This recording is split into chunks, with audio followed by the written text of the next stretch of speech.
Senior Advisor of the Moonstake. And here we have Aaron McDonald, the CEO of Decentrality. Yeah, hi. How are you doing, Aaron? Yeah, good, thank you. And thanks for having me on this discussion. So yeah, as mentioned, I'm CEO of Centrality, and I'm also an advisor to Moonstake, who's doing some awesome stuff in staking as a service place. Right, fantastic. Yeah, this is a part of our the joint marketing activities based on our strategic partnership between Centrality and Moonstake. And it's August. In a partnership agreement, both companies mutually agreed to proactively discuss implementation of the staking of the Sense token to the Moonstake staking platform, as well as their marketing support with each other. Also, like Aaron mentioned, right now the partnership also includes the appointment of Aaron as an official advisor to the Moonstake.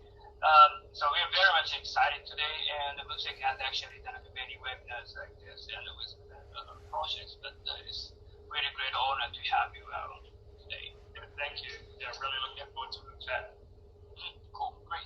So then let's look at Centrality. I just give a quick introduction to Centrality. Centrality is one of the obvious award-winning fintech venture platforms based in New Zealand. As a recipient of New Zealand government research grant, Centrality was working very closely with the New Zealand government and in the space of the blockchain and also the digital identity. Centrality's partnership or partnering companies are very comprehensive. I guess many people are very much interested in the business and ecosystem expansion of Centrality. And I'd like to talk about today also. You see the logos of McDonald's, KFC, and Coca-Cola in the circle.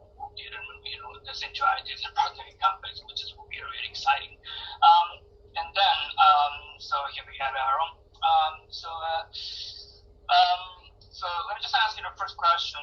It's almost the end of the year. Obviously, many people suffer from COVID-19, unfortunately, physically, mentally, and professionally, but in many ways. But how was your 2020? Yeah, I mean, it's been, I guess, globally a tough year, but we've been quite fortunate in New Zealand.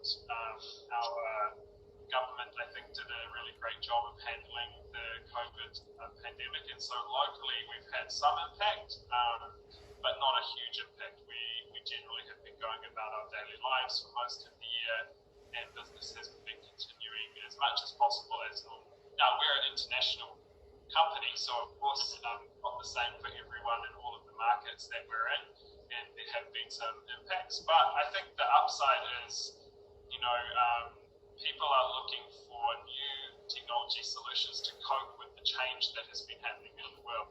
And these digital solutions and digital innovation lends itself well to the work that a lot of our teams and our ecosystem partners have been doing. So we've seen a really good increase in engagement from different sectors around how they can change the way they do business and what are the new priorities in a world that needs to be more digital to deal with some of these things that happen in the physical world. Okay, cool, great.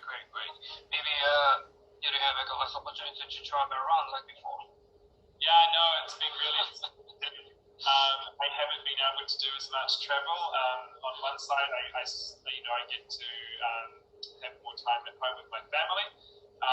The other side, I miss going to some of my favorite destinations, and I'd love to visit Japan, for example, and eat the food, or go to go skiing, those kinds of things. So it's definitely been downside on some part, but upside on other.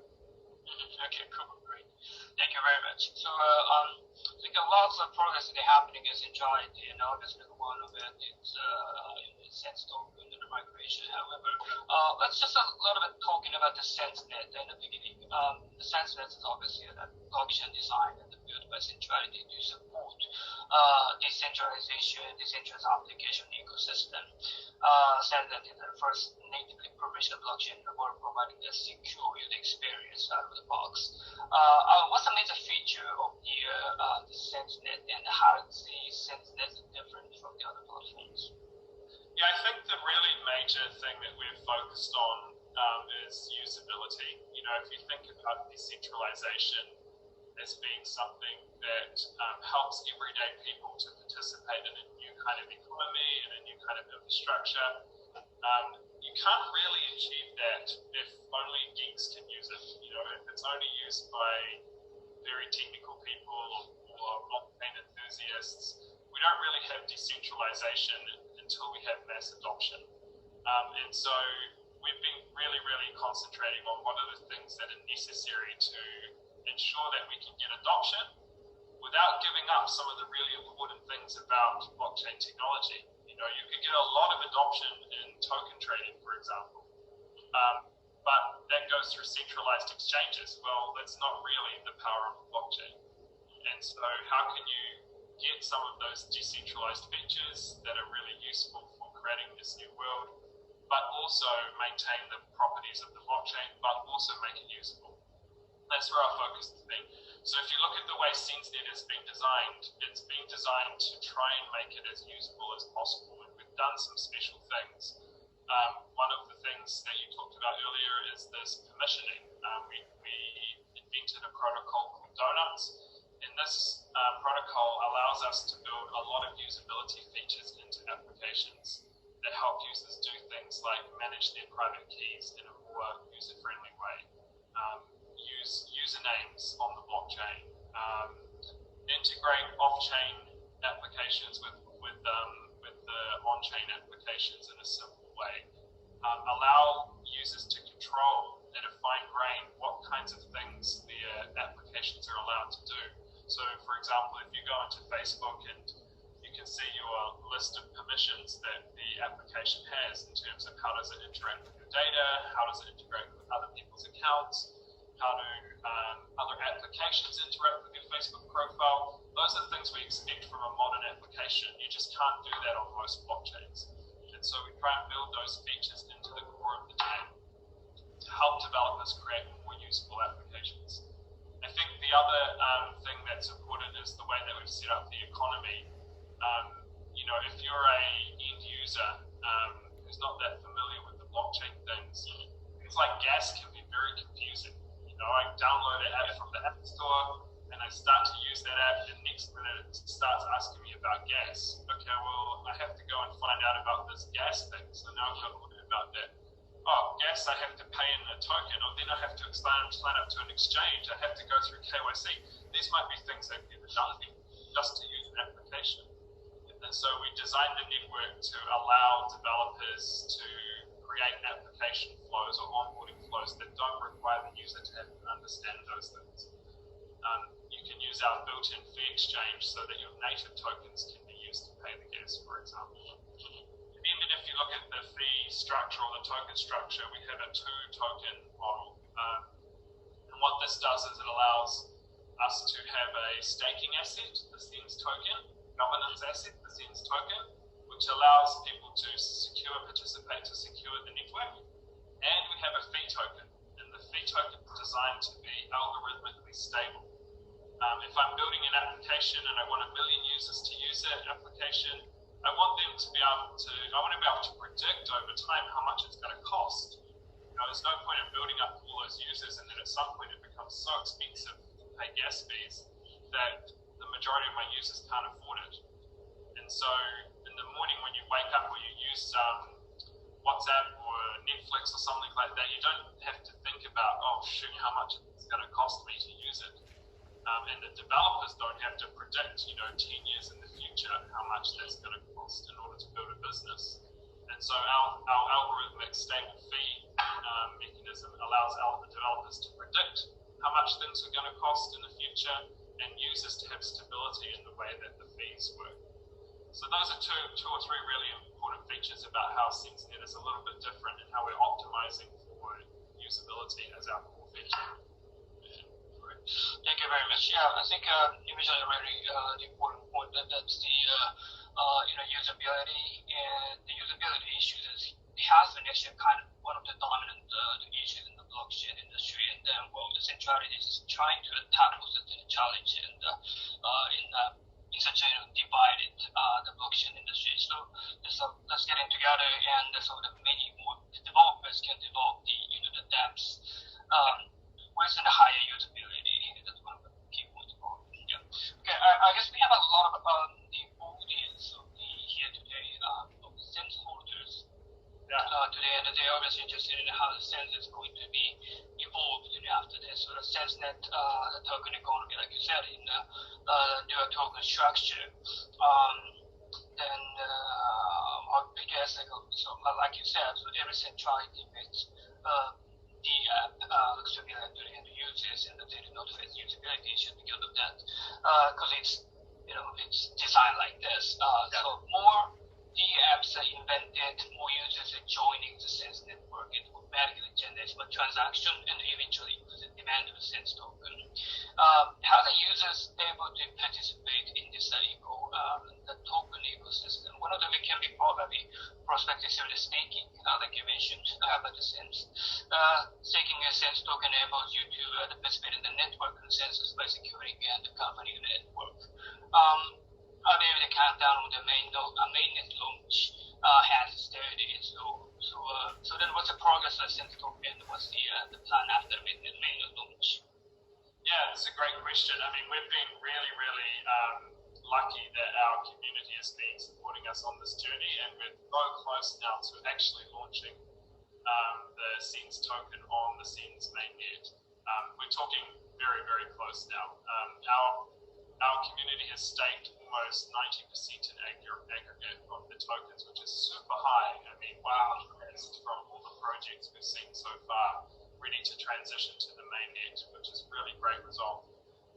What will happen now is that we will announce a date shortly for the actual swap to take place, and that is when your ERC tokens will be transferred into the mainnet, and you can set up your mainnet wallets and start to see your SENS on the SENS network. The reason we've been taking a bit of time is we wanted to make sure that all of the exchanges that we partner with can also integrate and trade SENS, the real SENS, at that time. And this will see a switch over from the ERC20 marketplaces on those exchanges to the new token on SENS.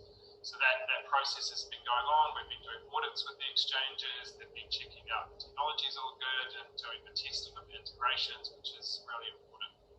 We've also been working with companies like Moonstake to test the wallets and integrations so that they can get ready for the staking period, which follows after that.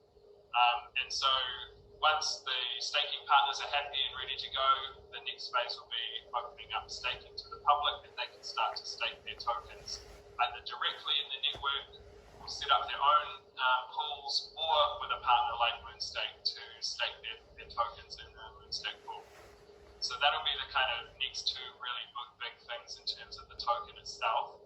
And after that, all of the focus goes on to building up more applications, more users, more value, more exchanges, all of the things that we can now do that our token is real and live and working on the network.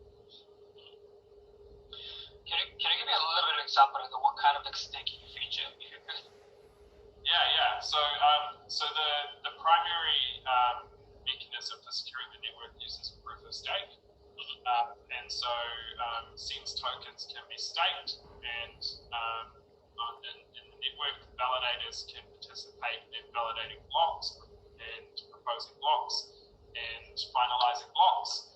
And those tokens essentially are used to almost vote on which blocks are the real blockchain. And if you're an individual, you might want to do that yourself from your own wallet on your computer. But if you're not a professional, maybe you want to work with a partner who can manage the infrastructure for you, and you can delegate your stake to them. As the network validates blocks, you'll earn rewards, and those rewards will come in the form of CPAYs, CentraPay tokens. And that's the block reward for participating in the network. It's also the gas that fuels the network. So those are the kind of primary economic functions of the SENS tokens: stake the network, earn rewards. There'll be other applications as well. So as we move forward, we'll introduce community governance. And in that, the community will be able to vote using their SENS on proposals to upgrade the network, to add more features, to change the way the fee economy works, any number of things. So you have the two properties, the security and economics of the network and the governance of the network, are really what the SENS token is all about. great. Yeah, thank you very much for mentioning Mystic's name. Mystic is obviously very, closer working with the centrality for the integration of the staking functionality of the sense tokens. So as soon as the mainnet launched, so we are going to also launch the SenseNet staking the services on the Mystic's platform as well. So those participating here today, please just go to the Mystic's website and make your work ready for the staking. Okay. Cool. Thanks. So let's then talk about a little bit about the business expansion, the side of the centrality. I'm in this industry, but unfortunately, still not many blockchain projects have yet to achieve an integration with the non-blockchain traditional businesses. But centrality, on the other hand, has extended tremendous efforts to fill the gap of the blockchain and the traditional non-blockchain businesses. One of the examples is using CentralPay to purchase a Coca-Cola products at the vending machine. Can you please elaborate this, please? Yeah, so I think, like I mentioned before, this idea of usability is really important. And so what we've done is not just look at the blockchain itself, but how can we connect those applications and the tokens and the economics of the blockchain to things that exist in the real world. You and I exist in the real world. We go and buy our groceries at a shop down the road. We don't live inside of the blockchain. And so it's really important to create these connections between the physical world and the digital world of the blockchain. And CentralPay was set up for that purpose. And what they've been doing is going around and working with lots and lots and lots of different point of sale systems, FPOS terminal providers, payment gateways, all the types of things that where commerce happens, where payments happen, where purchases happen. And so that when you develop on SenseNet and you want your product to interact with the real world, that there's already a link there, there's a bridge between those two things. And that's what CentralPay does. It creates a bridge between your token or your asset or your application on the Sense blockchain and the real physical world. And there's now more than 250,000 points of presence where CentralPay has done integrations with those providers, whether it's at restaurants or at cinemas or at shops or on e-commerce or with the likes of Coca-Cola's vending network. So once that connection has been created, developers can now access those things and start to transact at those different points of presence to create different kinds of digital experiences using this blockchain technology. So the Coca-Cola is an example of how this technology works in the real world and how the bridge that CentralPay has created between the blockchain environment and the physical environment. Okay, cool. You have actually probably tried to bridge the gap of the blockchain and the real world. Because this Coca-Cola is one of the examples, and you will just to keep doing similar kind of things probably in the future. But what do you think is the biggest challenge and the biggest difficulties to doing this? Yeah, I think it's been really difficult to do the initial work of convincing these kind of traditional companies about how the digital asset world and the decentralized application world is evolving. And so that took quite a bit of time. If you look at the time we've been talking with companies about this, it's probably 2.5 years now. The majority of integrations that we've done have happened in the last 6 months. So 2 years of education and discussions and showing what we can do, and 6 months of bang, bang, bang, bang, bang, and signing up more and more and more points of presence. So the really difficult job has been the education. And I think in general now, the public understands this blockchain technology a lot better. And so that learning curve has reduced, and the speed of adoption is starting to increase now. I think it's perfect timing for us to get our mainnet launched because it's in people's minds now. So thanks to the education part, you are building the basic foundation of the understanding. Yeah. And then, we're just going to come up to the real business. A lot of the activity behind the scenes that people don't see, where it's not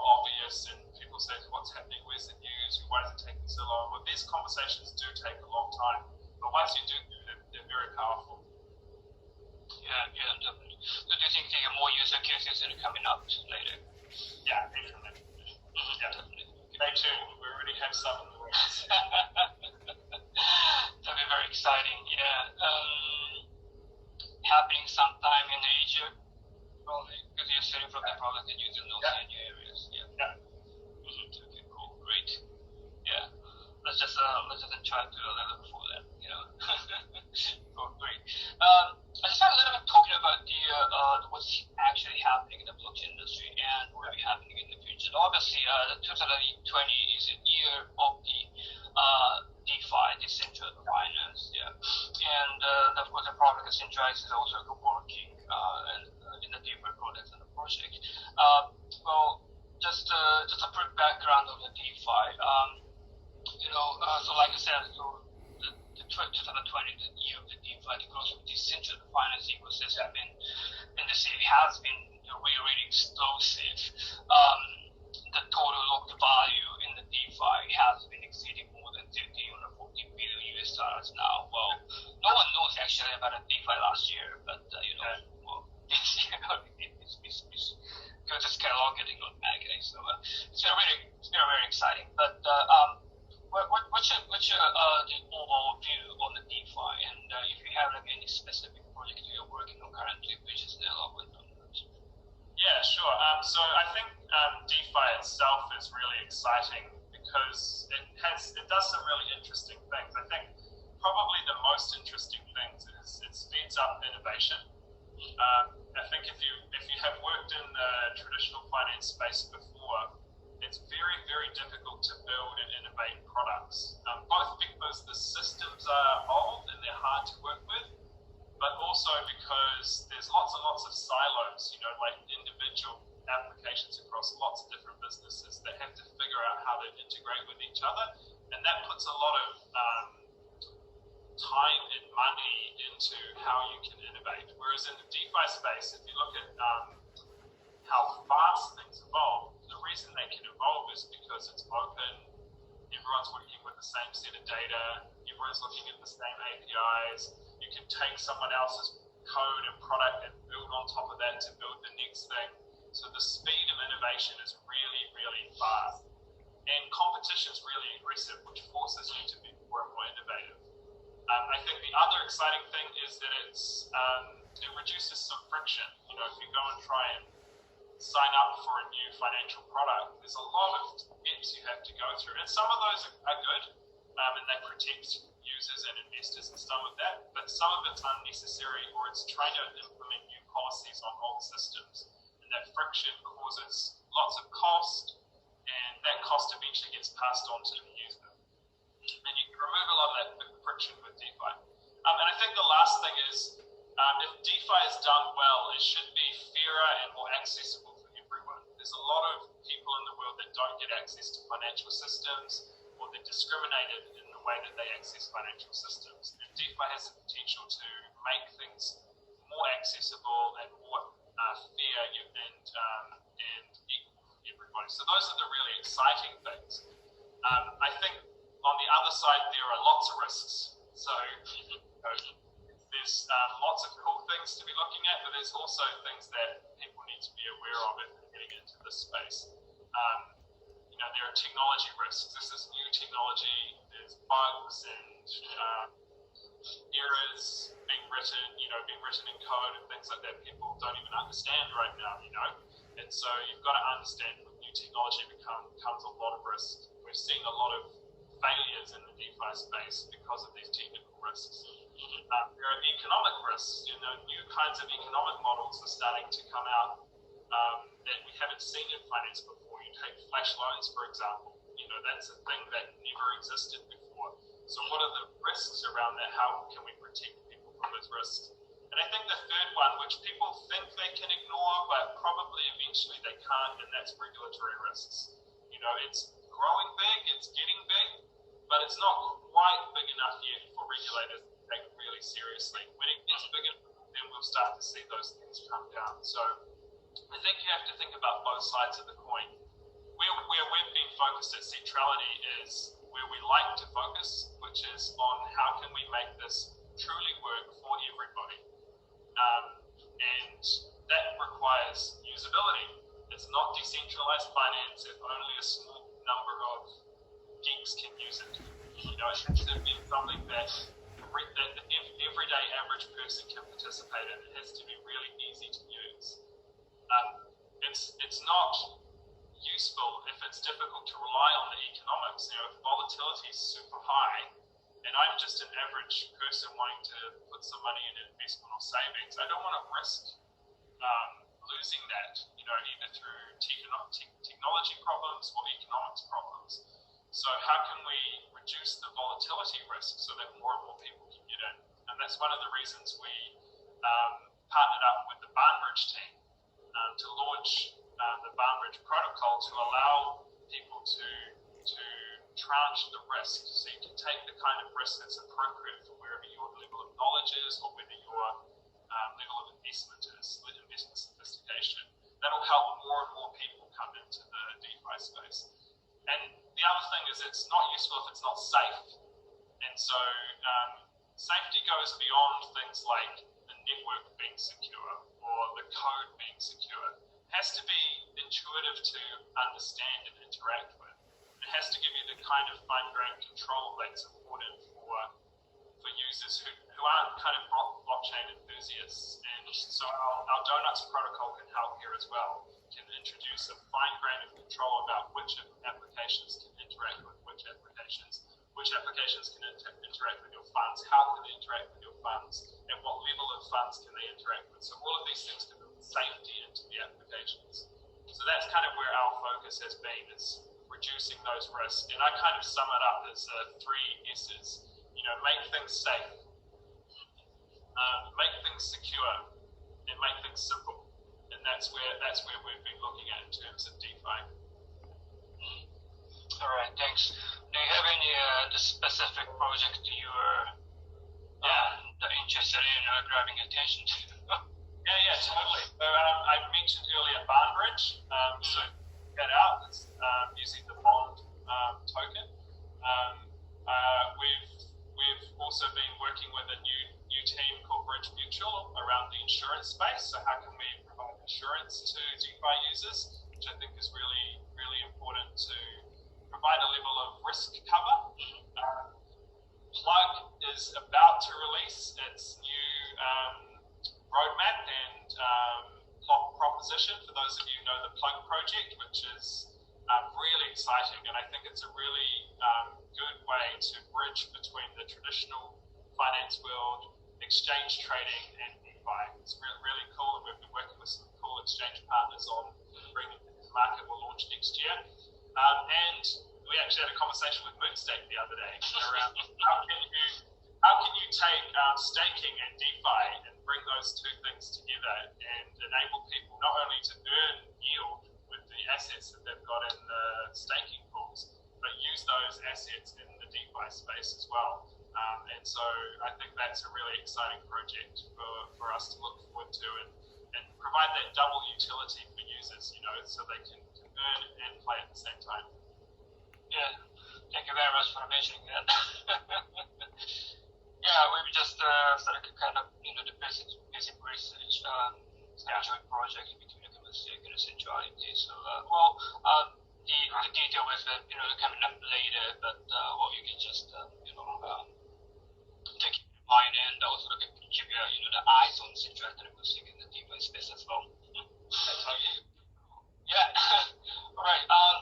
Thank you very much, Alan. Well, actually, we're at probably at the end of your session now, and up here we have the Aaron McDonald, CEO of the Centrality again, and I think because what we have run today was because the Centrality is is developing very strongly and evolving in many areas in technology, obviously, applications and business expansion, and there's all definitely seeing the future and a very, very bright future. So now I can definitely recognize that the Centrality as not only just a New Zealand the representing project, but Oceania, what is the entire world representing project. Well, we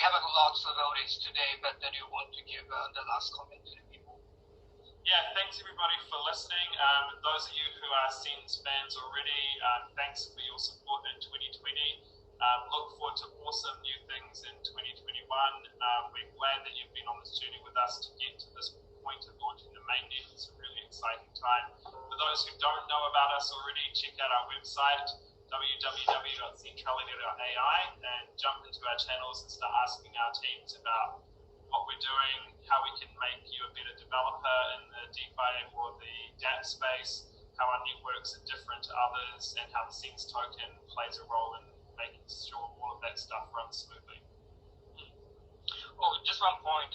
What's the biggest milestone to be in the 2021? Yeah, that's a great point. So so our number one, I think, milestone, if you kind of measure success in our terms, in terms of users, we want to get to that million active user mark, and we're on a really good start to that. Silo's been doing an awesome job. Check out the Silo app now. It's been recently upgraded to the next generation protocol. They're almost halfway to that goal already, and we think we'll get there in the early part of next year, and that'll be a really great milestone. Okay, great. Thank you very much. Thank you, Alan. Up here we have Aaron McNaugh's Your Centrality, and we just keep doing the other session for the Q&A after this. All right, cool. Thank you. Thanks.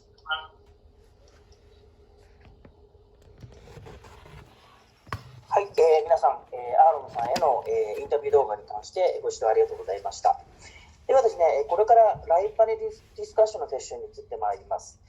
本日ですね、ライブパネルディスカッションには、セントラリティから COO のジェリーさん、そして、ムーンステイからはアドバイザーの石田に参加していただきます。よろしくお願いいたします。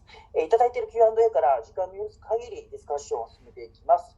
たくさんのご質問をすでにいただいておりますが、すべてお答えしきれないことがあるかもしれません。そこに関しては大変申し訳ございません。他の QR のですね、グループの方でもぜひ質問いただければですね、ムーンステーク、そしてブロックステークの方で、回答させていただければと思います。Thank you for watching the webinar video. Now let's move on to the live panel discussion session. Audio from Centrality and the Moonstake from Moonstake for today's live panel discussion. We'd like to invite Mr. Ishida and advisor. Thank you. We will continue the discussion as long as time permits from the Q&A you have received. So, please welcome Mr. Ishida and Jerry-san. Hello. Okay, let's get back again. Hey, Jerry. Hey, guys. You want to kick off the public with some introduction of yourself and probably like initial comment for those participating today. Yeah, sure.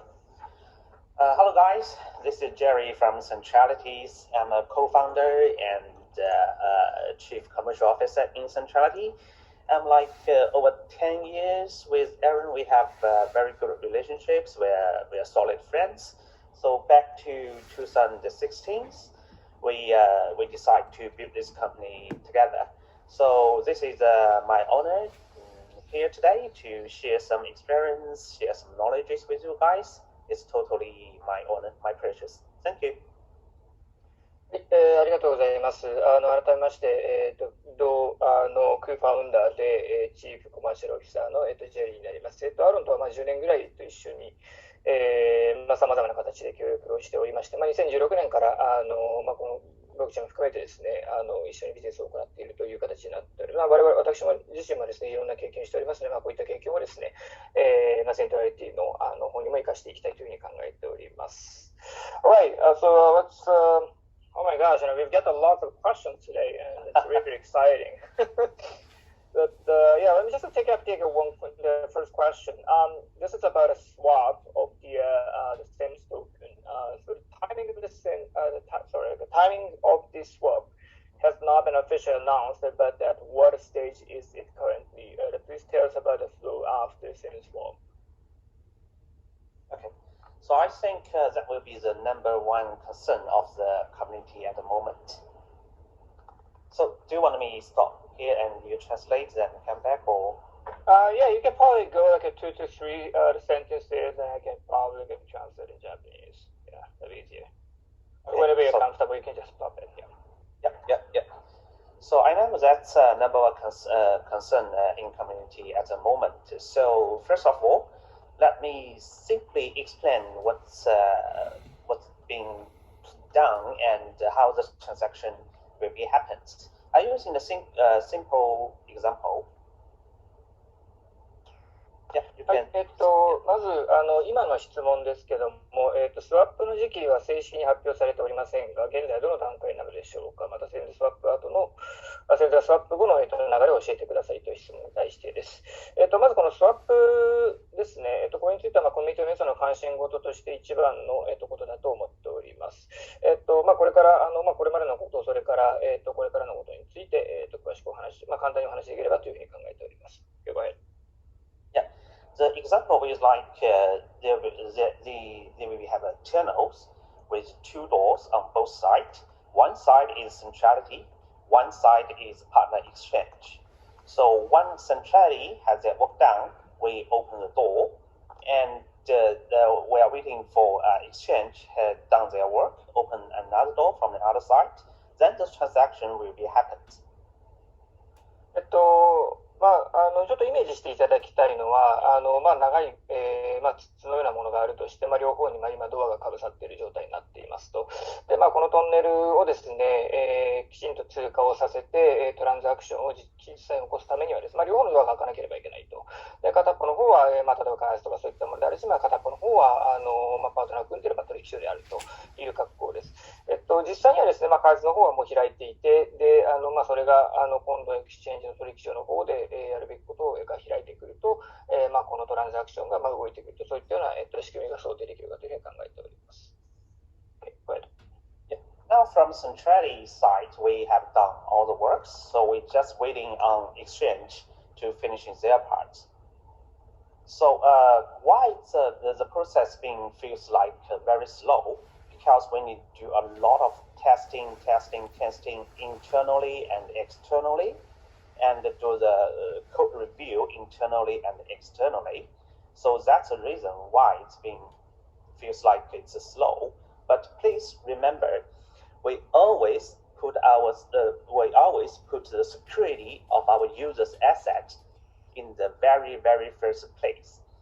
That's why we're doing a lot of testing, a lot of code reviewing, but we're still on track to return all the token before Christmas. Okay. セントラリティの側の方の作業というのは実は全て終わっていて、それに対応するための取引所の対応を現在待っているというのが、新しい見解になるかなというふうに思っております。で、皆さんの方からはですね、例えばこれすごい時間がかかっているっていうふうに思われているかもわかりません。で、もちろんこれ時間がかかるっていうのはですね、非常に様々な理由があるんですが、やはりたくさんのテストをやはりしなければいけない。もちろん内部のテストはもちろんのこと、外部の取引所等も含めたテストもかなりたくさんをしなければいけないと。でもそういう観点の中で、ホルダーの皆さんのですね、大事な資産にもちろん関することなので、セキュリティを最優先に考えて、こうしたテストを非常に、たくさんの回数を行っているので、時間がかかっていると。ただ、今日の時点でお話ができることは、クリスマスの前までに、それが終了するということは、お話をさせていただきます。Okay. Yeah, that's we're at and swiping process. Okay, cool, great. じゃあ、今の先ほどの質問に対する回答は以上になります。Okay, let's go to the second question. What I get here is, as close chains are becoming mainstream, how do you separate the sense and the plug and make both companies strong? What is a unique proposition? Yeah. So for SenseNet will keep focusing on building strong DApps ecosystem by providing great network service to the communities. Most successful projects like Silo, Central Pay, and Power Finance will keep onboarding to SenseNet in 2021. So there's still SenseNet focusing to building a very, very strong and successful ecosystem, DApp ecosystem. Okay, so let me just clarify. Okay, so you said a SenseNet is the DApp ecosystem, and for the service community, and Silo, and what else are coming in the 2021? Or can you say it again? Yeah, I mean, SenseNet will keep focusing on building strong DApp ecosystem by providing great network service to the communities, to the developers. Right. Yeah. Okay. Yep. そうですね。センズネットっていうのは、開発者の皆さんとか、コミュニティの人たちに対してですね、ネットワークを強くするための、ものであって、サービス、コミュニティに対する、サービスに、ひ益するものだということがまず大前提になっております。Yeah. And the more successful project like Silo, like CentralPay, like Power Finance will keep onboarding to SenseNet. I mean, the new project, they're strong, they're successful like Silo, like CentralPay, like Power Finance will be keep onboarding from next year. 例えばサイロとかセントラペイとかですね、すでに成功しているようなプロジェクトっていうのは、これからさまざまな形で、2021年にですね、いろんな形で、これから、どんどんプロジェクトが成熟していくという段階に入っております。Okay. Yeah. And for Plug, we have a special plan for Plug. Plug will move on to FinTech innovations. As a FinTech innovations and the DeFi project is very hot at the moment. I think the tide just start. So we will bring the first DeFi project on Plug shortly. And it's I call it a game changing project. And I can't tell much more details now, but we will bring more details after New Year break. でプラグはですね、非常に特別なプロジェクトであってですね、フィンテックの非常にイノベーションを起こすようなプロジェクトでありますし、同じくディファイのプロジェクト、分散型のファイナンスのプロジェクトであると。で、セントラリティとしては、最初のディファイプロジェクトになるものが、これから売られてきます。で、これについては、皆さん非常に楽しみにされるような、ものに、仕様になっているので、今、詳細についてなかなか触れることはできませんけども、このクリスマスから年末年始の休暇が明けたぐらいには、より、詳細なプランを、お届けすることができるというふうに考えております。Okay. Yeah, that's a plan for SenseNet and Plug. But remember this, SenseNet and Plug will help each other. So basically, we will build DeFi project marketplace on Plug. So that will encourage community members build a very successful, very attractive project on SenseNet, then bring it on Plug, DeFi marketplace.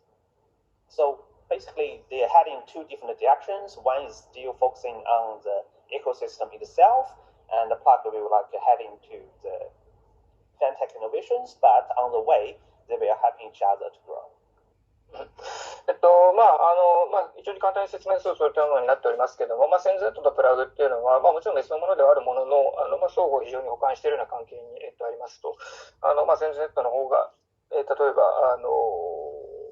動いていき、プラグの方が、例えばそのフィンテックとかディファイとかそういった方向の、プロジェクトを、に対するものだったとしても、片方が、うまくいくことで、もう片方を、支えているっていうのは、相互補完するような関係になっているので、そういったことについて、ご理解を、認識しておいていただければというふうに考えております。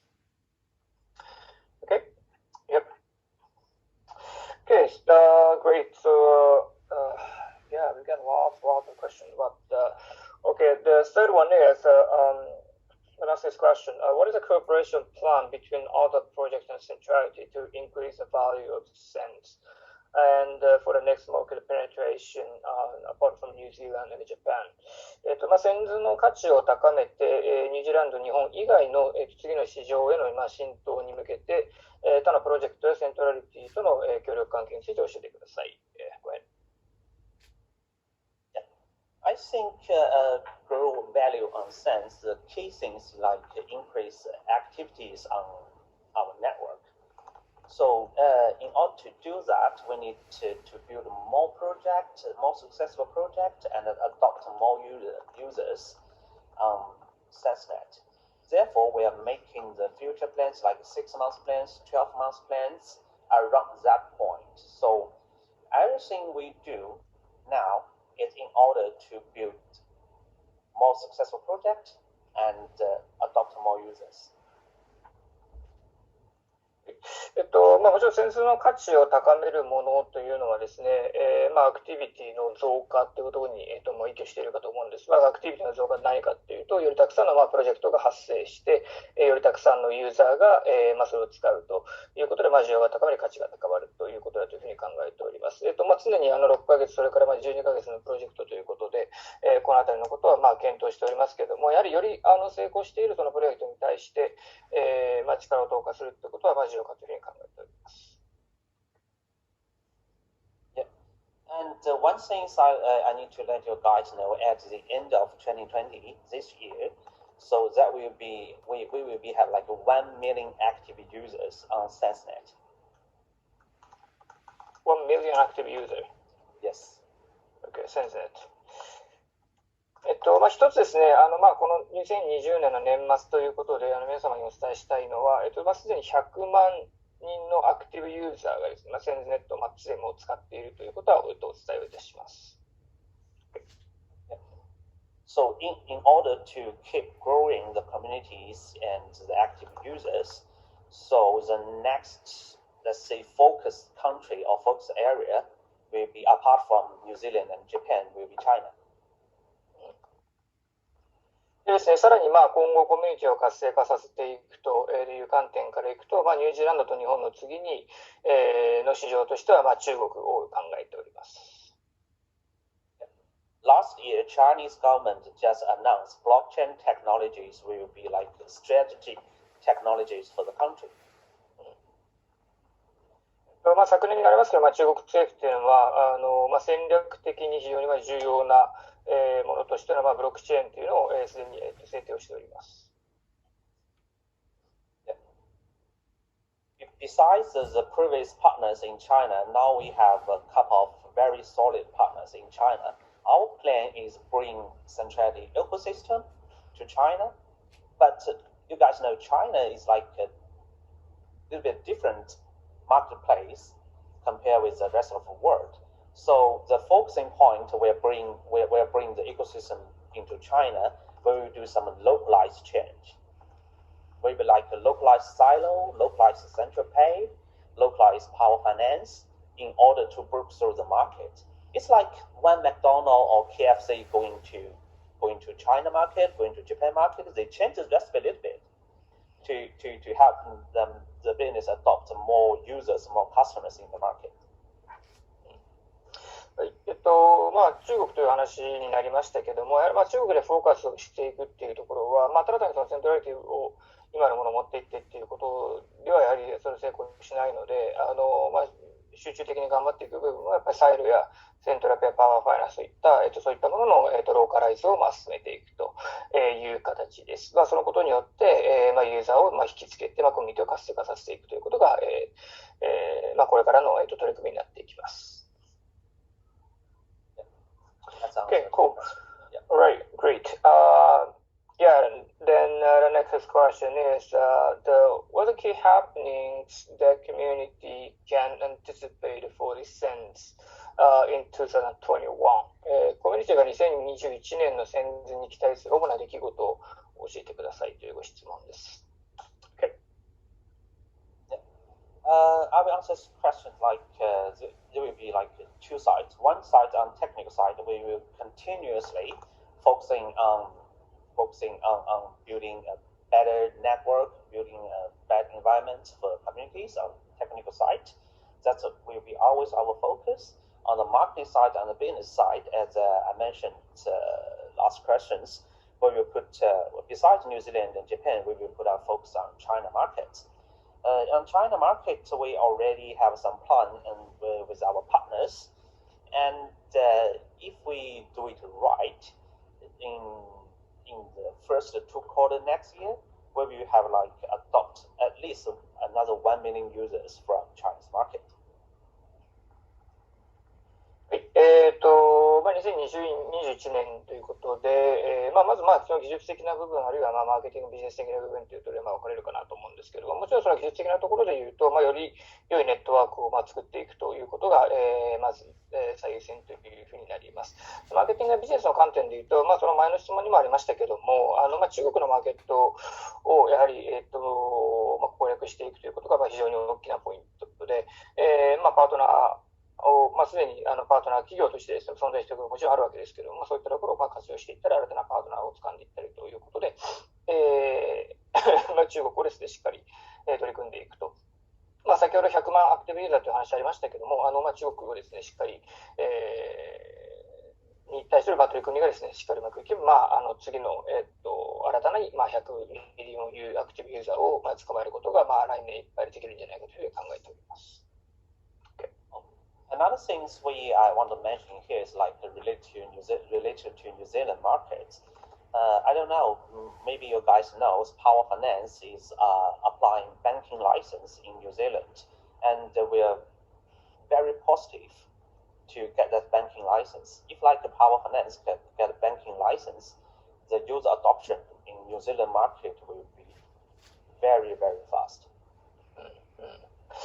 もう一つ、これは、ニュージーランドのマーケットに特化した話になりますけども、パワーファイナンスがですね、現在、銀行のライセンスの取得に向けてすでに動いていて、で、ここには、チームとしては非常に、ポジティブな印象を持っているという形です。もちろん、このライセンスが取れることになると、ユーザーの獲得っていう観点から非常に大きなものがあるというふうに考えております。Yeah, so in summary, I want to say if 2020 we are on the way to the moon, I'm very confident, I will say like at the end of 2021, we will be on the moon. 簡単にまとめさせていただければですね、もちろんこれまでの非常に頑張っていってきたわけですけどもですね、2021年にさらに月に向かって活動する極めて大きな1年になってくるというふうに考えております。Okay. Yep. All right.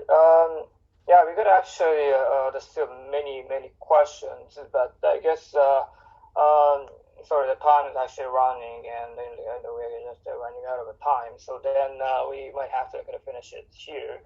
But let me just ask one more question, so then we can just finish this discussion session. Yeah. The last question I want to ask is this. I heard that Mr. Jerry has an experience as his director of Huawei Technologies and has a global ties within the industry. The experience of utilizing centrality will top tech companies centrality connect. I would be happy if you could answer as much as you can say. Okay. ジェリーさん、Huaweiテクノロジーのセールスダイレクターの経験があって、業界のグローバルなつながりを持っているというふうに聞いておりますと。その経験はセントラリティも生かされていますか？トップハイテク企業とセントラリティはどうやってつながっていくんでしょうか？その話、そういうことについてのご質問になります。Go ahead. Yeah, that's an interesting question. Yes, the Huawei experience definitely helped me to build centrality. Definitely. At Huawei, we have a culture called wolf culture. That means stay hungry. Okay. 非常に面白い質問ですね。ファーウェイって非常にもちろん大企業で皆さんご存知かと思いますけど、やはり一つ根付いている文化があって、ステイハングリーでいろと、とにかくハングリー精神を持って常に持っているというのが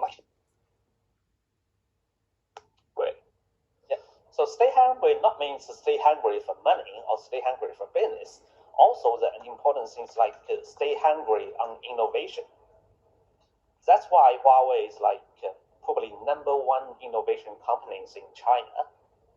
That's a valuable experience I learned from Huawei. そうですね。このStay Hungry、ハングリーでいろっていうことですけども、それは必ずしもそのお金とかビジネスに対してのみハングリーでいろってことだけしてなくて、やはりそのイノベーションに対してハングリーでいろというのは非常に大きな、価値観になっています。その、イノベーションに対する思いっていうものがですね、フラウェイを中国でも随一の、テックカンパニーに押し上げているというふうに考えております。Now I can share the news with the communities. Actually, before the COVID-19, we almost shook hands with Huawei and provide our decentralized ecosystem to Huawei. But unfortunately, because COVID-19 and because of the reason, Mr. Donald Trump and American hit Huawei very, very hard. So the process will be not canceled, but they said on hold. Sorry, Jerry, probably because of the the network connection, we probably missed the most important part, which is after you're saying before COVID-19. Okay. How about now? You can hear me now? Yes. Then now I can share all the information now. Before COVID-19, so this will be end of last year, we almost shook hands with Huawei, and they will integrate our decentralized ecosystem into their ecosystem. Wow. You want to say that? 一つ今日お話しできるニュースでいうと、実はこのコロナの発生する直前です。2019年末というふうに考えてもらえればと思いますけども、セントラリティとそのファーウェイっていうのはもう少しであると、いうところまで、来ていましたと。セントラリティのそのセントラリティファーウェイだとちょっと聞こえなかったので、もう一度いいですか？はい、セントラリティとファーウェイが、もう少しでそのパートナーシップを組むというか、握手をするというところまで、言っておりましたと。どういう内容かというと、セントラリティのその分担型のシステムを、彼らのそのエコシステムに、こうくっつけるというような、イメージのものになります。しかしというのが続きます。OK, go ahead. Yeah, but unfortunately, so early this year, the pandemic starts, and Mr. Donald Trump and the American government is hit very hard on Huawei. So they literally can't provide the hardware. So they said we are not in move to getting progress in our software part. So they said to me, Jerry, I'm sorry, we have to post there. They didn't say no, but they said maybe in the future we need to solve our hardware problem first. Without hardware, software is nothing. Okay. もちろんその残念ながらですね、ご存知の通りに、コロナの影響、それからアメリカのですね、アメリカのトランプ政権のファーウェイに対するちょっと厳しい政策等々もあってですね、この話自体がですね、ちょっと、一旦ペンディングにならざるを得なかったという形になっております。ただもちろん引き続きですね、将来的に何らかの形でっていうような、継続した議論というのは引き続き進んでいるという形です。Okay, great. Thank you very much. And again, I'm sorry that we actually going over maybe 5-10 minutes. So we'll just stop discussion here. Okay. So thank you again, Jerry. No problem. That's my honor. Alright, great. そうしましたらごめんなさい、ちょっともう時間を過ぎておりますけども、ここまででジェリーさんのに対する質疑の時間ということでディスカッションを終わらせていただきます。ありがとうございました。